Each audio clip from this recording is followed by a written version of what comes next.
உருவாக்கும் நோக்கில் உங்கள் இம்பல்ஸ். ஸோ பாக்ஸ் கண்டென்ட் எல்லாமே நம்ம வீடியோவா பார்த்துட்டு வந்துட்டு இருக்கோம். அந்த வகையில 7th ஸ்டாண்டர்ட் பயாலஜி புக்ல இருக்கக்கூடிய டேர்ம் 1 உடைய 5th லெசன் தாவரங்களின் இனப்பெருக்கம் மற்றும் மாற்றுருக்கள், இந்த லெசன் பத்தி நம்ம இன்னைக்கு டிஸ்கஸ் பண்ணலாம். ஸோ போறதுக்கு முன்னாடியே ஒரு பாக்ஸ் மாதிரி ஒரு இமேஜ் மாதிரி கொடுத்துருக்காங்க பாருங்க, தாவரங்களின் மகரந்த சேர்க்கை. ஸோ நம்ம ஹியூமன்ஸ்ல ஃபர்டிலைசேஷன் அப்படின்னு ஒரு ப்ராசஸ் சொல்லுவோம் இல்லைங்களா, கருவுறுதல் நிகழ்வு. அதை தான் தாவரங்கள்ல மகரந்த சேர்க்கை அப்படின்னு சொல்லிட்டு நம்ம சொல்லுவோம். தன் மகரந்த சேர்க்கை, அயல் மகரந்த சேர்க்கைன்னு மகரந்த சேர்க்கையை 2 வகையா பிரிச்சிருக்காங்க. தன் அப்படின்னா என்னன்னு பாத்தீங்கன்னா, ஒரு பூவுடைய மகரந்தம் அப்படிங்கிறது அந்த பூக்குள்ளேயே விழுந்து நடக்குது அப்படின்னா அதை தன் மகரந்த சேர்க்கைன்னு சொல்லுவோம். அல்லது ஒரு பூவுடைய மகரந்தம்ங்கிறது அந்த பூவில் இருக்கக்கூடிய வேறொரு மலருக்குள்ள நடந்துச்சுனாலும் அது தன் மகரந்த சேர்க்கை தான். ஆக மொத்தத்துல எல்லாமே ஒரே செடியில இருக்கக்கூடிய பூக்குள்ள நடக்கணும். இதுவே ஒரு தாவரத்துடைய மகரந்தம் இன்னொரு தாவரத்தோட நடந்து மகரந்த சேர்க்கை நடைபெற்றுச்சு அப்படின்னா அதைத்தான் அயல் மகரந்த சேர்க்கை அப்படின்னு சொல்லிட்டு நம்ம சொல்லுவோம். அடுத்தது பாருங்க, செம்பருத்திக்கும் ஊமத்தை பூவுக்கும் இந்த டிஃபரன்ஸ் அப்படிங்கிறது, மொட்டா இருக்கிறதுக்கும் மலரா இருக்கிறதுக்கும் என்ன வித்தியாசம் அப்படின்றது கொடுத்திருக்காங்க பாருங்க. சோ மொட்டா இருக்கும் பொழுது பசுமை நிறத்துல இருக்கும் செம்பருத்தி பூ. இதுவே மலரா இருக்கும் பொழுது பிரகாசமான நிறம், ஒரு மாதிரி ரெட்டிஷா இருக்கும். புள்ளிகள் அப்படிங்கிறது காணப்படும், மலரா இருக்கும் பொழுது அள்ளிகள் அப்படிங்கிறது காணப்படும். சோ இந்த இடத்துல பாருங்களேன், இந்த கிரீன் கலர் லீஃப் இருக்கு இல்லைங்களா, அதைத்தான் புள்ளிகள் அப்படின்னு சொல்லுவோம். அள்ளிகள் அப்படின்னா இந்த மேல இருக்கக்கூடிய அந்த ரெட்டிஷா இருக்கக்கூடிய அந்த ரெட் ஆர் ப்ரௌனிஷா அந்த மாதிரி சம்திங் கலர்ல நல்லா பிரைட்டா இருக்கு இல்லைங்களா, இதைத்தான் நம்ம அள்ளிகள் அப்படின்னு சொல்லுவோம். இதுவே வெட்டப்பட்ட மலர்ல மொட்டுங்கிறது சுருண்ட அள்ளிகளாகவும் மலர் அப்படிங்கிறது விரிந்த அள்ளிகளாகவும் இருக்கும். அதே மாதிரி மஞ்சள் நிற அறைகளை கொண்ட சிறிய குழல் தான் மொட்டு. இதுவே மஞ்சள் நிற அறைகளை கொண்ட நீண்ட குழல்ங்கிறது மலரா இருக்கும். இதே மாதிரி ஊமத்தை பூக்கும் கொடுத்திருக்காங்க பாருங்க, மொட்டு மலர். சோ மொட்டு பசுமை நிறத்துல இருக்கும், மலர் வெண்மை நிறத்துல இருக்கும். அதே மாதிரி புள்ளிகள் காணப்படும், அள்ளிகள் காணப்படும். வெட்டப்பட்ட மலர்ல மொட்டுங்கிறது சுருண்ட அள்ளிகளாகவும் மலர் அப்படிங்கிறது விரிந்த அள்ளிகளாகவும் காணப்படும். சிறிய மஞ்சள் நிற அறைகள் மொட்டுல காணப்படும், மலர்ல விரிந்த மஞ்சள் நிற அறைகள் அப்படிங்கிறது காணப்படும். அடுத்தது பாருங்க, தாவரங்களின் பால் இனப்பெருக்கம். சோ இந்த இடத்துல பாருங்க, தாவரங்களுக்குள்ள அந்த பால் இனப்பெருக்கம் அப்படிங்கிறது எப்படி நடக்குதுன்னு சொல்லியிருக்காங்க. அள்ளி இதழ் பூச்சிகள் மற்றும் பறவைகளை மகரந்த சேர்க்கைக்கு கவர்ந்திழுக்கின்றன. சோ இந்த அள்ளி இதழ் தான் அந்த பூச்சிகளை, இன்செக்ட்ஸ் எல்லாத்தையும் அட்ராக்ட் பண்ணி இழுக்கிற மாதிரி இருக்கும். புள்ளி இதழ் அப்படின்னா மொட்டுக்களை மூடி தாங்குகிறது. சோ இந்த புள்ளி இதழ் அப்படிங்கிறது தான் மொட்டா இருக்கும் பொழுது அவங்களை ப்ரொடெக்ட் பண்ணக்கூடிய ஒரு பர்சனா இருக்காங்க. மகரந்த தாள் அப்படின்னா அந்த பூவுடைய அந்த மேல் பார்ட் இருக்கு இல்லைங்களா, குட்டி குட்டியா எல்லோ கலர்ல இருக்கும் இல்லைங்களா, சோ இந்த பார்ட் தான் நம்ம மகரந்த தாள் அப்படின்னு சொல்லுவோம். அதுக்குள்ள ஒட்டிட்டு இருக்கக்கூடிய அந்த குட்டி குட்டி குட்டி குட்டி டாட்ஸ் தான் மகரந்தங்கள். அந்த மகரந்தத்தை உண்டு பண்ணக்கூடிய ஆண் இனப்பெருக்க உறுப்பு தான் இந்த மகரந்த தாள். அடுத்தது பாருங்க, சூலகத்தாள். இதை நம்ம சூலகத்தாள்னு சொல்லுவோம். இதை பெண் இனப்பெருக்க உறுப்பு அப்படின்னு சொல்லலாம். சூழ்தண்டு மற்றும் சூழ்முடியை பெற்று காணப்படுகிறது. அதாவது நம்ம மேல் ஹியூமன்ஸ்ல எப்படி மேலுக்கு டெஸ்டிஸும் ஃபீமேலுக்கு ஓவரீஸும் இருக்குன்னு சொல்லுவோமோ, அதாவது ஆண்களுக்கு விந்தகமும் பெண்களுக்கு அண்டம் அப்படிங்கிறதும் இருக்கிற மாதிரி தான் இங்க. சோ பாருங்க, இப்போ இந்த மகரந்தத்தாள் இந்த சூலக முடிய டச் பண்ற அந்த ப்ராசஸ்க்கு பேரு தான் மகரந்த சேர்க்கை அப்படின்னு சொல்லுவோம். மகரந்தத்தாளும் சூலகமும் ஒண்ணுக்கு ஒண்ணு, அந்த சூலக முடியும் ரெண்டும் மீட் பண்ணி நடக்கிற ப்ராசஸ்க்கு பேரு தான் மகரந்த சேர்க்கை அப்படின்னு சொல்லுவோம். இந்த மகரந்த சேர்க்கைக்கு அப்புறம் கருவுறுதல் அப்படிங்கிறது நடக்கும். ஆண் மற்றும் பெண் கேமெட்டுகள் இணைகிறது. சோ இந்த இடத்துல பாருங்களேன், இதுதான் சூலகமா. இந்த இடத்துல பாருங்க, இந்த மகரந்தம் அப்படிங்கிறது இந்த சூலகத்துக்குள்ள விழுந்து அந்த ப்ராசஸ் ஸ்டார்ட் ஆகுது. அதுக்கப்புறம் ஆண் பெண் கேமெட்டுகள் ஒன்னா ஜாயிண்ட் ஆகி கருவுறுதல் அப்படிங்கிறது நடக்குது. கருவுறுதலுக்கு அப்புறமா அந்த கருவுற்ற சூலகம் பழமா மாறுது. அண்ட் தென் அந்த பழத்துக்குள்ள இருந்து நமக்கு விதை அப்படிங்கிறது கிடைக்குது. கடைசியா அந்த விதை என்னாகும், திருப்பியும் மண்ணுல விழுந்து முளைச்சு திருப்பியும் இன்னொரு தாவரத்தை உருவாக்குது.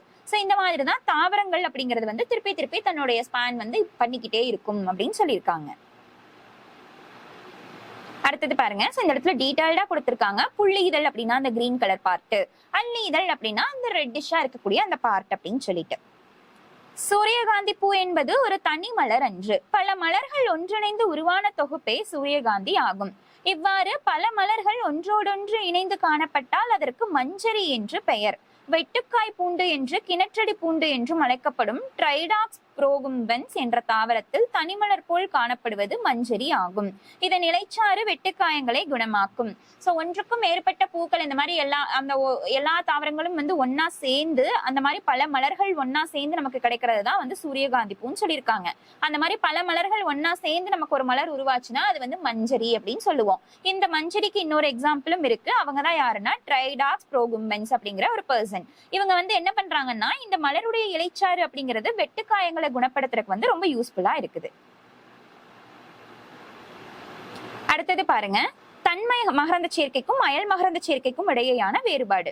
ஒரு தாவரத்துடைய மகரந்த பையில இருக்கக்கூடிய மகரந்த தூள்கள் அதே மலருடைய சூலக முடியையோ அல்லது அந்த தாவரத்தில் இருக்கக்கூடிய இன்னொரு மலரோட சூலக முடியையோ சேர்ந்துச்சுன்னா அது தன் மகரந்த சேர்க்கை. பட் இந்த இடத்துல தாவரமே ஒரு தாவரத்துல இருந்து இன்னொரு தாவரத்துக்கு நடந்துச்சு அப்படின்னா அது அயல் மகரந்த சேர்க்கைன்னு சொல்லுவோம்.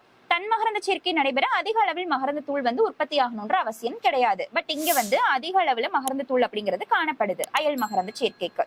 சோ இந்த இடத்துல புதுசா வந்து இதன் மூலமா உருவாகிற தாவரத்துல எந்த ஒரு வேறுபாடும் இருக்காது, அதே மாதிரிதான் இருக்கும். ஆனா இங்க புதிய தாவரங்களில் புதிய பண்புகள் அப்படிங்கிறது வந்து காணப்படுது அப்படின்னு சொல்லியிருக்காங்க. அடுத்தது தாவரத்தின் வாழ்க்கை சுழற்சி. சோ தாவரங்கள் வந்து ஃபர்ஸ்ட் ஸ்டார்ட் பண்ணும் பொழுது வந்து ஒரு விதை வந்து தாவரமா மாறுது. அதுக்கப்புறம் அதுல இருந்து மலர் அப்படிங்கிறது வந்து உருவாகுது. அதுல இருந்து மகரந்தத்தால் மகரந்த பைக்கு போய் சூலக முடிய ரீச் பண்ணி ஃபர்டிலைசேஷன் அப்படிங்கிறது நடந்து திருப்பியும் வந்து அந்த பழம் உருவாகிறது, பழத்துல இருந்து விதை உருவாகிறது அப்படிங்கிறது நடந்துகிட்டே தான் இருக்கும். சோ இந்த ஸ்பிரிங் வந்து எங்கேயுமே வந்து சேஞ்ச் ஆகாது அப்படின்னு சொல்லியிருக்காங்க. அடுத்தது பாருங்க, சூழ்பையுடைய குறுக்குவெட்டு தோற்றம் நீள்வெட்டு தோற்றம். சோ இப்படி இருக்குது அப்படின்னா இது இப்படி ரெண்டா வந்து வெட்டினா வந்து எப்படி இருக்கும்னு காமிச்சிருக்காங்க. அதுவே இப்படி இருக்கிறத இப்படி நடுவுல குறுக்கு வெட்டு பண்ணா வந்து எப்படி இருக்கும் அப்படின்னு சொல்லிட்டு காமிச்சிருக்காங்க.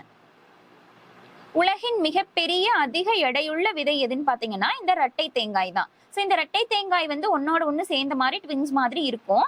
சோ இதை வந்து சேசில்லஸ் அப்படிங்கிற ஒரு தீவுல இருக்கக்கூடிய அந்த மாதிரி இடத்துல இருக்கக்கூடிய 2 தீவுல மட்டும்தான் வந்து இந்த தேங்காய் அப்படிங்கிறது வந்து முளைக்கும். இதோடைய எடை பாருங்க. சோ 3 எடை வந்து 18 கிலோவும் அதோடைய வட்டம் வந்து 3 அடியும் நீளம் வந்து 12 அங்குலமும் இருக்கக்கூடியதா வந்து இருக்குது. அதே மாதிரி தாவர உலகின் மிகச்சிறிய விதை அப்படிங்கிறது வந்து 35 மில்லியன் ஆர்கிடெக்ட் விதை ஒன்னா சேர்ந்தா கிடைக்கக்கூடியதுதான் வந்து வெறும் 25 கிராம் தான் இருக்கும்னு சொல்லியிருக்காங்க. அந்த அளவுக்கு சின்ன விதை தான் வந்து இந்த ஆர்கிட் விதை அப்படின்னு சொல்லியிருக்காங்க. இதுதான் வந்து இருக்கிறதுலயே சின்ன விதையாவும் இருக்குது. அடுத்தது இந்த இடத்துல தண்டு, வேர், தண்டு, தாவரங்கள் இதெல்லாம் மாற்றூறு அடைஞ்சா என்னென்ன நடக்குது அப்படின்னு சொல்லிட்டு கொடுத்திருக்காங்க. சோ உங்களுக்கு இதுல ரொம்ப இம்பார்ட்டன்ட் இல்ல, ஜஸ்ட் வந்து இந்த நேம் எல்லாம் மட்டும் பாத்துக்கோங்க. வேரோட மாற்றுருக்கள், சேமிப்பு வேர், துணை வேர், வாயு பரிமாற்றம், உறிஞ்சு வேர்கள்னு இருக்கு. அதே மாதிரி தண்டுனா வந்து தரைமேல் தண்டு, தரையொட்டிய தண்டு, தரைகீழ் தண்டு, அந்த மாதிரி வந்து ஒவ்வொரு டைப்புக்கும் கீழே எக்ஸாம்பிள்ஸ் அப்படிங்கிறது இருக்கும். அந்த எக்ஸாம்பிள்ஸ் மட்டும் நீங்க வந்து பார்த்து வச்சுக்கோங்க. சில தாவரங்களில் வேர்கள் தரையிலிருந்து தோன்றாமல் தரைமட்டத்திற்கு மேல் தண்டு அல்லது இலைகளில் இருந்து தோன்றுகின்றன. இவை மாற்றட வேர்கள் என்று அழைக்கப்படுகிறது. சோ தாவரத்துல இந்த தண்டு அப்படிங்கிறது வந்து கீழே தரையிலிருந்து தோன்றாம இலைகளுக்கு நடுவுல இருந்தே வர்ற மாதிரி இருந்துச்சுன்னா அதுதான் வந்து மாற்றிட வேர்கள். அதாவது அதோட வேரே வந்து வேற இடத்துக்கு மாறிடுச்சு, அதனால மாற்றிட வேர்கள் அப்படின்னு சொல்லிட்டு நம்ம சொல்லுவோம். வாண்டா தாவரம் தொற்று தாவரமாக மரங்களில் வளர்கிறது. இதன் தொற்று வேர்களில் உள்ள வெளமன் திசு காற்றின் ஈரப்பதத்தை உறிஞ்சி ஒளிச்சேர்க்கைக்கு உதவுகிறது.